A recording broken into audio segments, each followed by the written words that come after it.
আর CO দপ্তরের দিকে এবার নজর রাখতে হচ্ছে, তার কারণ ধুমধুমার পরিস্থিতি সেখানে। কথা বলবো, দুই প্রতিনিধি রয়েছেন আমাদের সঙ্গে, অয়ন শর্মা এবং নান্টু হাজরা। শুরুতেই চলে যাব অয়নের কাছে। অয়ন, এই মুহূর্তে কি পরিস্থিতি?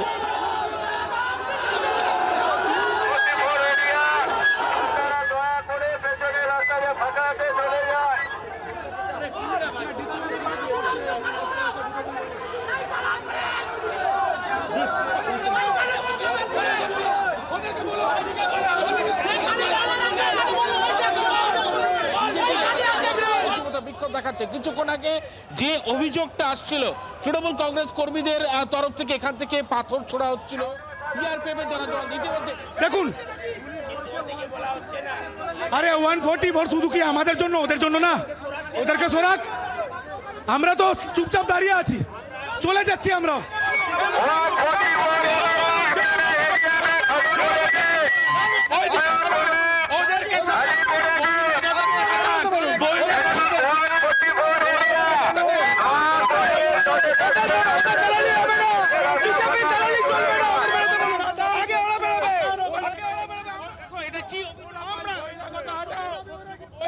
এটাই বিজেপির কালচার, মানুষ খুন লুট, এটাই বিজেপির কালচার। বাইক ভাঙচুর, গাড়ি ভাঙচুর। পুলিশ এসে কি বলল? পুলিশ বলছে আমাদেরকে বেরিয়ে যেতে। আগে ওদেরকে 144 হলে সবার জন্য হবে। নির্বাচন কমিশন বিজেপির দালাল এবং দলদাস হয়েছে, তাদের কথা আমরা শুনবো না। এই রাজ্য আমাদের, এটা বাংলার রাজ্য, এটা ইউপি বিহার হতে দেবো না। আমাদের অধিকার আমরা আদায় করে নেব। আজকে রাতে যদি আপনি থাকেন, ওরা অপারেশন সিন্দুর করবে আপনাদের উপর। ওরা অপারেশন সিন্দুর করুক আর যাই করুক, যারা অপারেশন সিন্দুর বলছে তারা মেয়েদের নারী সুরক্ষা করতে পারে, নারীদেরকে সম্মান জানাতে পারে। বিজেপির তো এটাই কালচার। রাত করা আন্দোলন থামবে না। পাথর ওরা পাথর ছুড়েছে, বাইক ভেঙেছে। আর পুলিশের উচিত ওদের দাঁড়ানো। আমরা শাসক দল, ওদেরকে আগে সরান, আগে ওদের সরান। 10 জন এনে এখানে গাঁওতালি করছে, 10 জনকে সরিয়ে দিক। পাথর ছোড়ার একটা অভিযোগ যেমন রয়েছে, অভিযোগ পাল্টা অভিযোগের রীতিমতো সরগরম একেবারে নির্বাচন কমিশনের যে দপ্তর, সেই দপ্তরের সামনে সরগরম পরিস্থিতি দেখতে পাচ্ছ। এক পাশে বিজেপি যারা কর্মীরা, তারা রীতিমতো একেবারে উত্তপ্ত একটা পরিস্থিতি, তারা আস্ফালন করছেন, স্লোগান দিচ্ছেন। অন্যদিকে পুলিশ কিন্তু মাঝখানে পরিস্থিতি সামাল দিতে গিয়ে রীতিমতো নাজেহাল পরিস্থিতি পুলিশের, সেই ছবি ইতিমধ্যে দেখা যাচ্ছে। তারা কিন্তু পরিস্থিতি সামাল দেওয়ার চেষ্টা করছেন, সেই ছবি দেখা যাচ্ছে। তারা যথেষ্ট ধৈর্য ধরে রয়েছেন। কিছুক্ষণ আগে যে ছবিটা দেখছিলে, যারা সবার কাছে পুলিশের তরফ থেকে একান্ত অনুরোধ, এই জায়গাটি একদম 144 এরিয়া, আপনারা প্লিজ এখান থেকে দয়া করে জায়গাটি ছেড়ে দিন। দয়া করে এখানে কোনো রকম জমায়েত করবেন না। জমায়েত করলে পুলিশের পরে আইনানুগ ব্যবস্থা নেবেই। না তৈরি হয়, সেজন্য একেবারে আইনানুগ ব্যবস্থা নেওয়া হবে, সে কথা যেমন বলা হচ্ছে। ইতিমধ্যে কিন্তু রীতিমতো উত্তেজনায় সরগরম নির্বাচন কমিশনের দপ্তরের সামনে। যে ছবিটা দেখা যাচ্ছে, বারংবার পুলিশের তরফ থেকে ধৈর্যের পরিচয়, আবারও সেই ছবি দেখায় বারংবার। একদিকে তৃণমূল কংগ্রেসের দিকে যেমন মাইকিং করা হচ্ছে, তার পাশাপাশি থাকার কারণে আপনাদের কাছে আরে ওইদিকে বলুন, ওইদিকে আমরা খুলছি কোথায়? ওইদিকে লোক আছে, ওইদিকে আমরা কোথায় যাবো? আপনি দেখবেন কি ওদিকে? আমি বলছি তো, আপনি বিরোধ করছেন। আপনি কি বলার বিরোধ করছেন? এত বড় বড় ইট চালাচ্ছে, বলার বিরোধ করছেন। ওইদিকে বলা হচ্ছে কিনা? আমরা কোন দিকে যাবো? ওইদিকে তৃণমূল আছে, ওদিকে বলা হচ্ছে কি? ওদিকে বলা হচ্ছে কিনা? আমরা কোন দিকে যাবো? আপনাদের চলে যেতে বলা হচ্ছে, পরিষ্কার বলা হচ্ছে যে আপনারা চলে যান এখান থেকে। এই জায়গায় সম্পূর্ণভাবে বেআইনি। আপনাদের কাছে নির্বন্ধ অনুরোধ। ওইদিকে লোক আছে, কোথায় যাবো? চলুন এক সেকেন্ড, আমরা বের করে দিচ্ছি। ওইদিকে লোক, এইদিকে লোক, আমরা বের করে দিচ্ছি। মারার জন্য বলছেন, আমরা বের করে দিচ্ছি, আমরা বের করে দিচ্ছি। এত বড় বড় ইট চালাচ্ছে, আমাদের হেলমেট পরতে হচ্ছে। বিজেপি কর্মীদের আগে সরানো হোক, সে কথাই তাদের তরফ থেকে বলা হচ্ছে। তেমনটাই কিন্তু অভিযোগ, পাল্টা অভিযোগের পালা।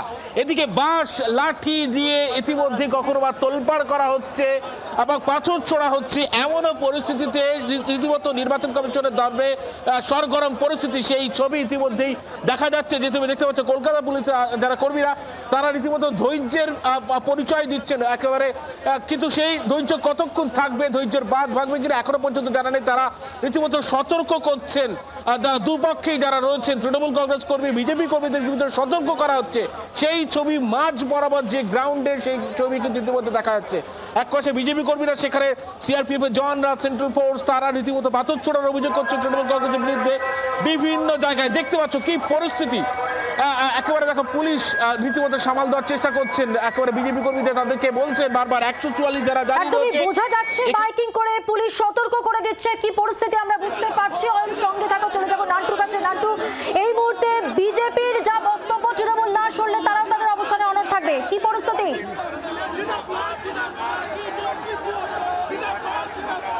দেখো, তোমাকে বলে রাখছি যে বারবার করে কিন্তু পুলিশের তরফ থেকে মাইকিং করা হচ্ছে যে এই যে রাস্তাটি ইলেকশন কমিশনের দপ্তরের সামনের রাস্তা, সেটিকে 144 করা হয়েছে এবং বারবার করে কিন্তু পুলিশের তরফ থেকে সেই মাইকিং করা হচ্ছে। দু তরফেই পুলিশের তরফ থেকে সেই মাইকিং চলছে, কিন্তু বিজেপি কর্মী সমর্থক যারা রয়েছেন তাদের বক্তব্য যে যে তৃণমূল কর্মীরা যারা ওখানে বিপুল সংখ্যায় জড়ো হয়েছে তারা যদি ওখান থেকে চলে যায় তাহলে তারাও চলে যাবে এবং একদিকে কেন মাইকিং করা হচ্ছে সেই অভিযোগ তারা করছেন।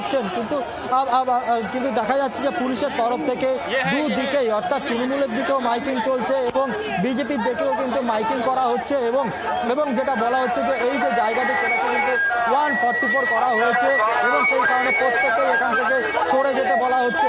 দাদা, পুলিশের তরফ থেকে মাইকিং করা হচ্ছে, আপনাদের কি বক্তব্য? মাইকিং শুধু আমাদের জন্য হচ্ছে, আমাদের এইখানে এসে বলছে 144 আছে সরে যাও, কিন্তু ওইখানে আপনি দেখুন না মাইক কোথায়, মাইকের মুখ কোথায়, এইখানে, কিন্তু ওইখানে বলতে পারছে না কেন?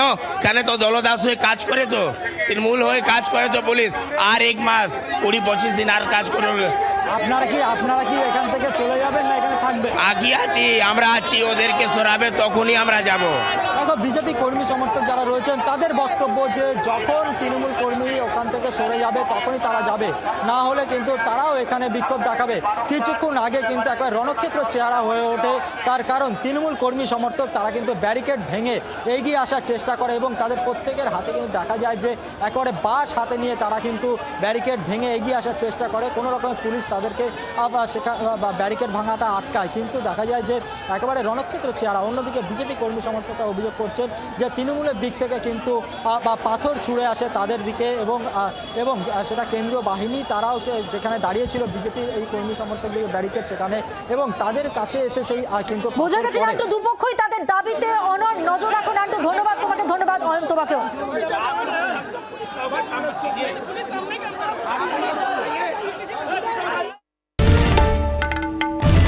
বাংলার আওয়াজ, বাঙালির আবেগ, জি 24 ঘন্টা।